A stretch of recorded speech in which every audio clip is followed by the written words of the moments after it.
warahmatullahi wabarakatuh. Gimana Kang Yunda kabarnya yang di rumah? Baik? Baik. Alhamdulillah pada hari ini podcast pertama Kova. Semoga podcast ini semakin istiqomah dan seterusnya. Oh ya teman-teman, kenalin nama gua Pandu Rahman Falah, membawa acara pada malam hari ini. Dan juga gue bersama Bang Tias Tazib ya, selaku ketua umum. Dan podcast hari ini kita akan membahas apa itu HMI, termasuk di lingkungan Kova itu sendiri. HMI itu kepanjangan dari Himpunan Mahasiswa Islam. Dan tadi gue nyebutin Kova kan. Nah, Kova itu kepanjangan dari Komisariat Fakultas Adab dan Humaniora. Langsung aja kita tanya-tanya aja nih bersama pengurus Kova cabang Ciputat. Oke, abang namanya siapa? Tias Tazib. Abang Tias Tazib. Ini beliau ini seorang ketua umum memang, betul ya? Oke nih, ya kan sebelum kita memasuki nanya-nanya ya kan emang gue juga mahasiswa gitu teman-teman. Jadi emang banyak di kampus-kampus itu organisasi gitu. Termasuk HMI itu sendiri. Mungkin kita bisa tanya-tanya selebihnya gitu dengan ketua umum Kova cabang Ciputat gitu. Apa sih itu HMI? Mungkin langsung aja Bang bisa kita jawab nih. Ya Bang, apa sih itu HMI Bang? Makasih ya Maman ya. Pertama-tama gue ucapin selamat dulu buat Kova karena udah coba untuk bikin inovasi baru gitu, bikin podcast itu sendiri. Tadi gue juga berharap apa yang lo harapin gitu ketika memang mau memulai sesuatu itu kadang mudah gitu, tapi untuk menjaga konsisten yang agak susah. Dan gue juga berharap semoga podcast ini tetap konsisten sampai ke depannya dan ke depannya nanti. Nah mungkin untuk menjawab pertanyaan yang pertama gitu, kira-kira apa itu HMI? Tadi sebelumnya udah dijelasin juga sama Maman bahwa HMI Kova, terus mulai juga disinggung cabang Ciputat, maksudnya itu apa gitu. Jadi sebelumnya buat teman-teman mahasiswa baru atau buat ya teman-teman yang di luar HMI lah. Sebelum kita masuk ke apa itu HMI, kita harus pahami dulu gitu HMI itu secara hierarkinya gitu, secara tingkatannya. Kan tadi disebutin bahwa kita HMI Kova cabang Ciputat. Jadi kalau di HMI yang ngurusin HMI secara keseluruhan itu disebut dengan pengurus besar HMI atau disingkat PBHMI. Kemudian turun lagi, biasanya yang nanganin per provinsi itu dinamain dengan Batko atau Badan Koordinasi. Kemudian turun lagi di di tingkatan kota atau tingkatan kecamatan itu disebutnya cabang gitu. Kemudian turun lagi ke tingkatan komisariat atau di bawah cabang. Khususnya kalau di UIN Jakarta itu per fakultas itu per komisariat gitu. Contoh kalau misalkan kita fakultas adab, otomatis kita namanya Komisariat Fakultas Adab yang kemudian tadi disingkat menjadi KOFA, Komisariat Fakultas Adab dan Humaniora. Jadi kalau misalkan teman-teman masih bingung gitu maksudnya kenapa ada HMI KOFA, kemudian ada HMI misalkan Kompasti, kemudian Kompakta gitu, sebenarnya semuanya sama. Itu hanya klasifikasi tingkatannya aja, klasifikasi tingkatan ataupun klasifikasi beda-beda fakultasnya kayak gitu. Jadi kalau teman-teman yang masuk HMI dan teman-teman masuk HMI di Fakultas Adab, itu kita secara hierarkinya kita masuk HMI Kova karena kita Fakultas Adab, kemudian cabangnya cabang Ciputat, kemudian karena kita di Banten itu ada Batko Jabodetabek Banten, kita masuk ke Batko itu, kemudian di atasnya lagi baru PB pengurus besar gitu sih. Nah kemudian tadi balik lagi ke pertanyaan ya, apa itu HMI gitu. Sebenarnya dari namanya aja itu kan singkatan dari Himpunan Mahasiswa Islam. Jadi simpelnya HMI itu sebuah wadah di mana ketika teman-teman memang agamanya Islam, kemudian teman-teman seorang mahasiswa statusnya ya teman-teman bisa masuk HMI gitu. Dan kalau misalkan penafsiran gue secara empiris bahwa ya HMI itu bagi gue ya sebuah wadah berproses gitu. Terlepas dari itu gak hanya sebatas organisasi tapi lebih ke keluargaan. Gitu itu yang memang gue gue rasakan lah selama gue beberapa tahun di HMI gitu sih. Ya, kan abang kan udah beberapa tahun nih di HMI, pasti punya alasan tersendiri dong buat masuk ke HMI itu sendiri gitu. Apa sih yang membuat abang terjun gitu ke dalam organisasi HMI itu? Kalau alasan gue masuk HMI ya, jujur sebenarnya gue sebelumnya nggak pernah dengar yang namanya HMI, kemudian yang namanya PMI, IMM gitu ataupun organisasi-organisasi ekstra yang lain. Dengar gitu, tahu cuma kayak sekelibat doang. Karena kan ya memang yang gue tahu dulu ketika mahasiswa organisasinya itu BEM, kemudian DEMA, terus HIMA, HMPS ataupun HMJ lah. Lingkupan ini Masih ya lingkupan universitas. Nah, jadi sedikit cerita aja ya. Dulu namanya itu opak, ya, mungkin sekarang PBAK. Jadi ketika opak itu ya simpel sih, gue jam-jam istirahat lah, curi-curi waktu itu gue ngerokok. Waktu itu kan masih di kampus 1 ya, itu gue nyari tempat ngerokok, kemudian gue ngerokok, ada namanya Cafe Cangkir. Gue ngerokok di sana. Habis itu ada beberapa senior dan juga beberapa kakak tingkat itu datang, kayak nemenin aja gitu, kayak cuma nanya aja, kayak misalkan, oh lu maba ya gitu, terus nama lu siapa bro, apa segala macam gitu, lu nggak ikut opak terus atau enggak, lu alumni mana dan sebagainya lah, pokoknya pertanyaan-pertanyaan basa-basi yang simpel lah gitu. Nah itu orang-orang itu lambat laun ya, namanya gua sering ngerokok di sana, kemudian ya jadi interaksi terus gitu. Misalkan kayak beres opak pun itu ya gue ngontekin mereka lagi gitu, kayak misalkan bang lagi di mana atau enggak kak lagi di mana gitu ya, cuma temen nongkrong aja gitu, interaksi terus kebangun, lama-lama ya deket aja gitu kita secara emosional gitu. Nah kemudian gue tuh ngerasa bahwa orang-orang itu kayak misalkan contoh salah satunya ada senior gue namanya Muklis. Itu dia salah satu orang yang sampai sekarang gue masih sering banget kontekan. Nah dia itu salah satu, mungkin kalau dibilang motivasi juga bukan juga sih, maksudnya salah satu orang yang cukup besar mempengaruhi gue untuk gue masuk HMI gitu. Karena gini, ketika dulu gue masih maba gitu, gue ngerasa bahwa ruang lingkup saat itu yang senior itu, yang kating-kating itu kayak berisi gitu, banyak isinya gitu. Dalam artian ketika berbicara politik nasional mereka paham, ketika tahu, ketika mereka berbicara tentang diskusi-diskusi apapun, misalkan tentang kesejarahan ataupun tentang sastra ataupun tentang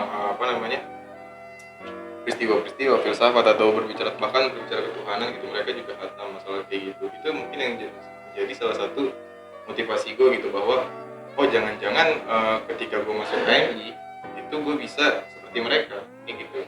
Karena mereka jujur ya, mereka dari dulu tuh nggak pernah kayak bilang, ketika gue masih maba ataupun dari di awal-awal gitu, mereka bilang bahwa gue HMI gitu, lu masuk aja ke dalam HMI, nggak pernah kayak gitu. Ngomong dia kalau itu dia Dia tuh nggak pernah ngejual gitu bahwa gue anak HMI, lu masuk HMI, nggak kayak gitu. Tapi mereka cuma gue cutting lu, gue senior lu, ayo kita temenan, sesimpel itu aja. Nah lambat laun apa yang mereka lakukan itu justru bikin orang tertarik gitu. Jadi kayak gue aja salah satu contohnya, mereka nggak pernah ngajak gue HMI, tapi gue sendiri jadinya yang cari tahu gitu, bahwa mereka sebenarnya bisa kayak gini karena apa, kayak gitu. Baru mereka nanya, oh gue kayak gini ya karena gue di HMI kayak gitu. Makanya itu salah satu dasar gue yang mungkin cukup besar juga kenapa gue masuk HMI gitu. Jujur gue nggak tahu sebenarnya HMI itu apa, PMI itu apa dulu gitu. Itu jadi kurang lebihnya ya ruang lingkupnya aja gitu. Baik bang, kan abang kan tadi kan udah jelasin alasannya dan juga itu HMI itu apa. Sekarang gue pengen nanya lagi nih bang, jadi kan emang beberapa wadah kan emang pasti ada kayak keuntungannya gitu kalau ketika kita masuk sebuah wadah gitu. Yang abang rasain itu ketika memasuki organisasi HMI itu apa sih untungnya bagi abang? Keuntungan? Iya. Kalau berbicara keuntungan, ya pertama ini dulu sih, kita harus pahamin bahwa HMI ini organisasi non-profit. Dalam artian gini, ketika memang teman-teman masuk HMI ataupun bahkan Maman sendiri yang udah masuk HMI, itu kita nggak pernah namanya dibayar kayak gitu. Dalam artian mungkin kalau misalkan kita itu hitung-hitungan ya justru kita yang keluar uang secara materi kayak gitu. Tapi kalau misalkan secara feedback yang diberikan sama HMI itu sangat-sangat banyak, tapi itu tidak berupa uang selalu gitu ya.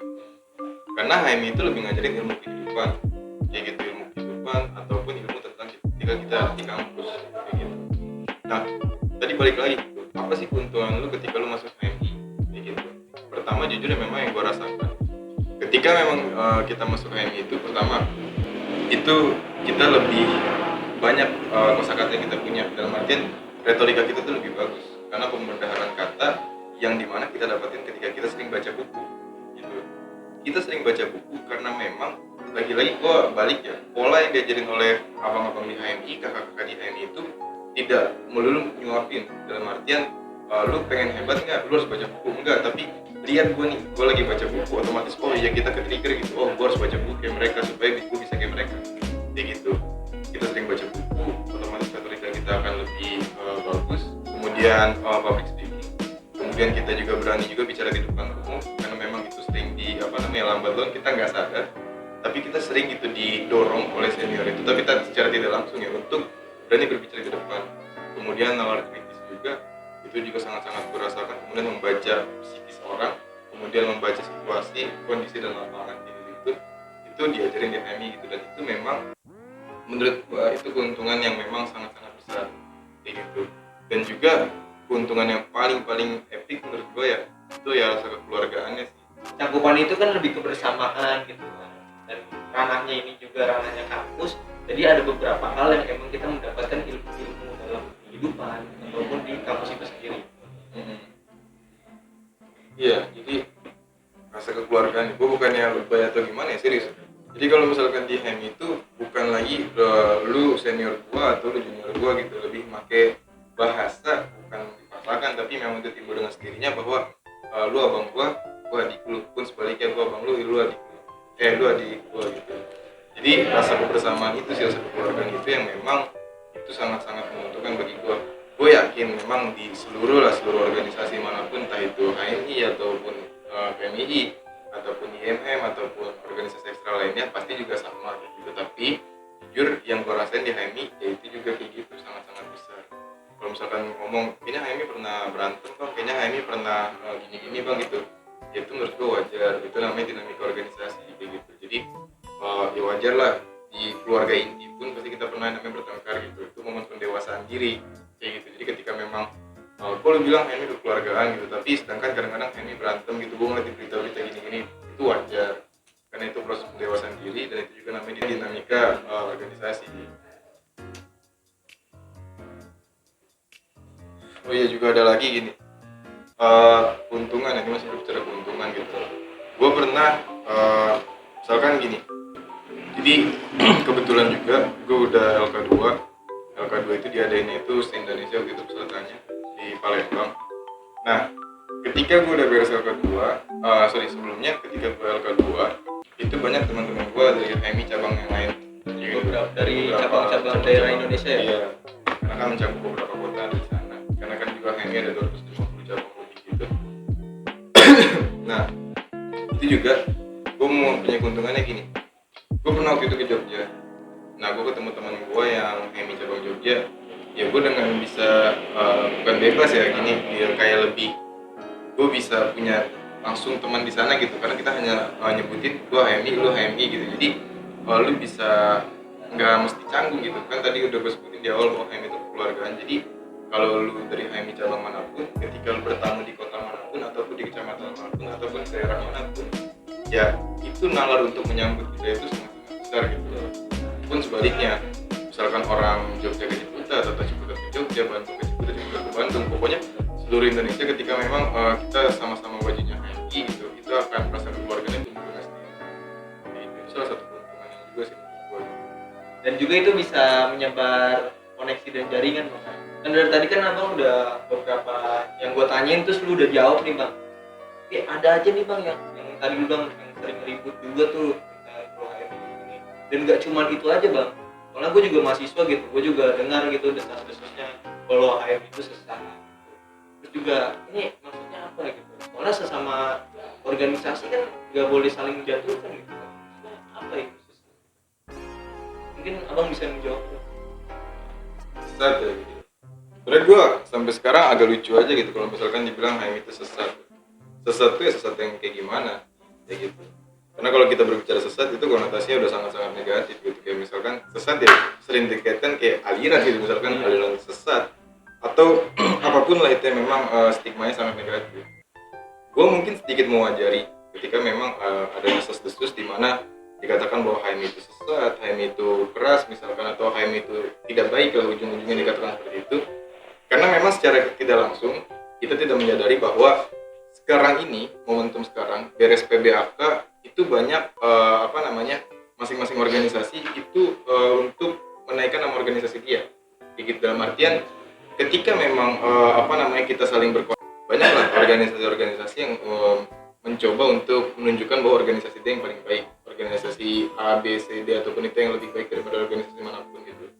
Nah makanya dari itu mungkin contohnya gini, analoginya gini, ketika memang kita sama-sama jual mobil dengan merek yang sama, dengan TP yang sama, dengan warna yang sama dan sebagainya lah, itu pasti kita akan mencoba mencari celah di mana eh, mobil kita yang lebih baik gitu. Kemudian kita akan membranding bahwa kita yang paling baik gitu. Nah contohnya kayak gitu aja. Jadi ketika dikatakan HMI itu sesat, ya gue sampai sekarang masih bingung sesatnya di mana gitu. Karena seumur umur gue di HMI gitu, gue nggak pernah diajarin untuk misalkan bikin bom lah, atau misalkan untuk tidak berpuasa, tidak sholat dan lain sebagainya gitu.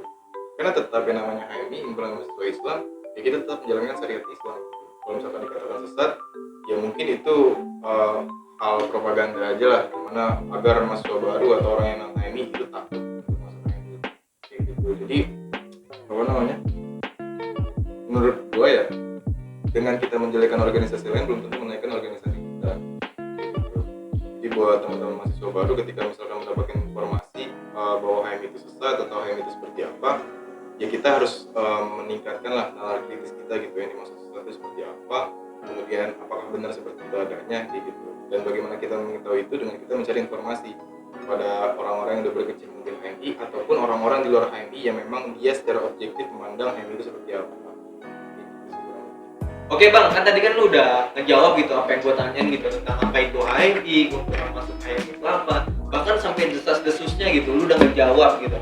Nah, ini kan podcast nggak cuma didengerin sama anak-anak HMI dong, pasti ada teman-teman non HMI yang emang mendengarkan ini. Oke teman-teman, kita akan mendengarkan dari Bang Tias nih. Gue juga pengen tanya lagi nih sekarang. Gimana sih bang nih cara daftar HMI gitu? Cara masuk ke organisasi HMI itu kayak gimana sih? Cara masuk HMI gampang sih. Tadi kan sebelumnya juga di awal udah gue singgung gitu bahwa HMI ini singkatan dari Himpunan Mahasiswa Islam. Otomatis ini sebuah wadah untuk teman-teman berhimpun gitu. Nah kalau misalkan berbicara syarat ya, kalau di ADART HMI ada di pasal 7 itu status. Ketika teman-teman statusnya mahasiswa atau S1 atau yang setingkat dan sederajat, itu teman-teman bisa masuk HMI.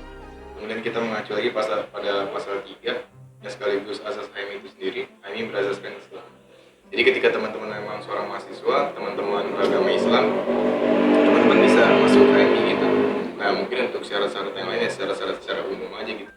Kayak gitu. Jadi ketika teman-teman memang mahasiswa, teman-teman orang Islam, teman-teman bisa masuk HMI. Dan namanya itu biasanya latihan kadar 1, dan biasanya sih memang namanya latihan kadar 1 itu untuk teman-teman yang sebelumnya belum masuk HMI, kemudian teman-teman pengen masuk HMI itu ikut di LK1 kayak gitu. Itu biasanya diadain di komisariat masing-masing, itu biasanya 1 tahun sekali ataupun 1 tahun 2 kali kayak gitu. Nah kalau misalkan teman-teman nanti ada LK1, teman-teman bisa lanjutin lagi ke jenjang yang selanjutnya, itu ada namanya LK2, kemudian LK3, ada juga namanya SC, kemudian ada juga latihan-latihan lain seperti LKK dan lain sebagainya.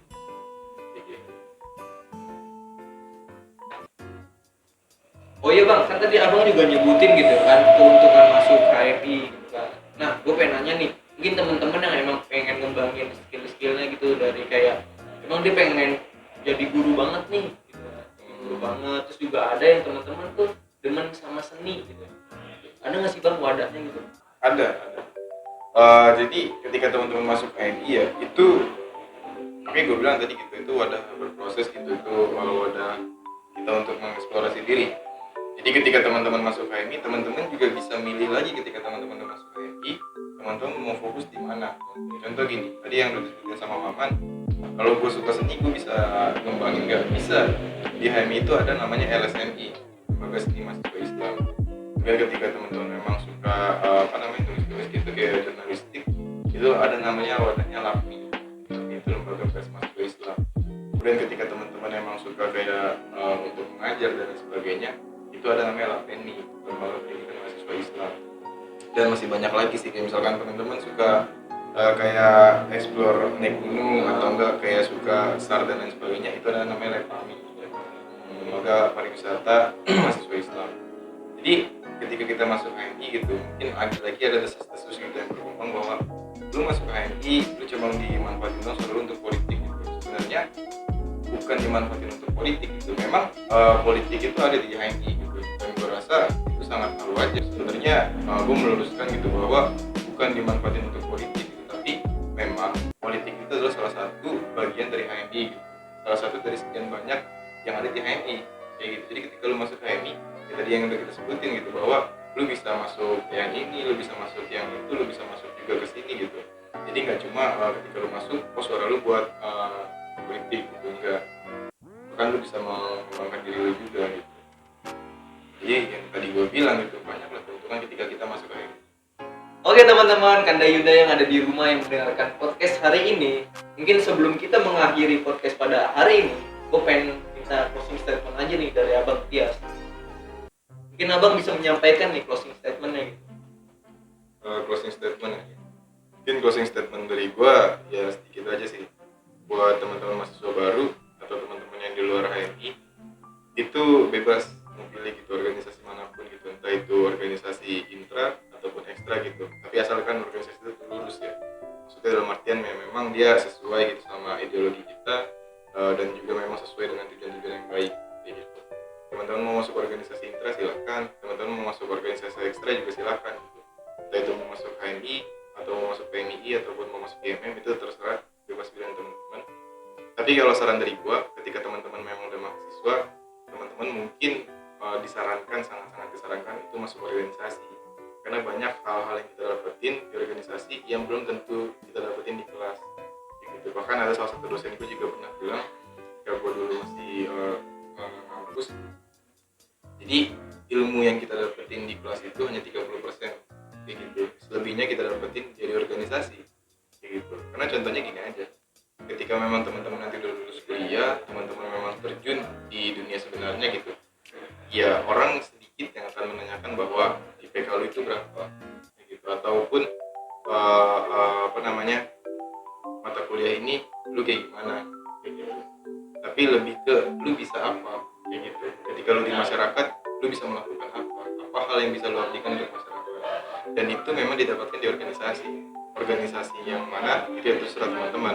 Tapi yang tadi kita udah jelasin, kita anak HMI, anak HMI, ya HMI seperti itu. Tapi banyak kok organisasi lain gitu selain HMI itu banyak. Silakan teman-teman cari sendiri aja. Tapi kalau misalkan teman-teman minta penjelasan HMI itu seperti apa, ya seperti tadi yang kita udah jelasin. Gitu. Oke, thank you banget ya closing statementnya. Mungkin teman-teman yang tertarik untuk masuk HMI atau teman-teman bisa melanjutkan gitu, apa sih yang pengen ditanya-tanyain gitu. Jangan khawatir teman-teman, stay tune terus di Instagramnya HMI Kova. Pasti di setiap malam minggu itu ada Q&A. Jadi teman-teman yang pengen nanya tentang HMI-an atau teman-teman yang non HMI pengen nanya juga, itu akan dijawab sama adminnya yang kece. Oke teman-teman, jangan lupa like and subscribe channel konten HMI Kova pada hari ini. Semoga konten ini bisa disupport teman-teman dan teman-teman bisa mendengarkan podcast-podcast selanjutnya yang tentunya menarik. Oke, saya akhiri dengan saya Pandu Rahman dan bersama Abang Tias. Assalamualaikum warahmatullahi wabarakatuh. Waalaikumsalam warahmatullahi wabarakatuh.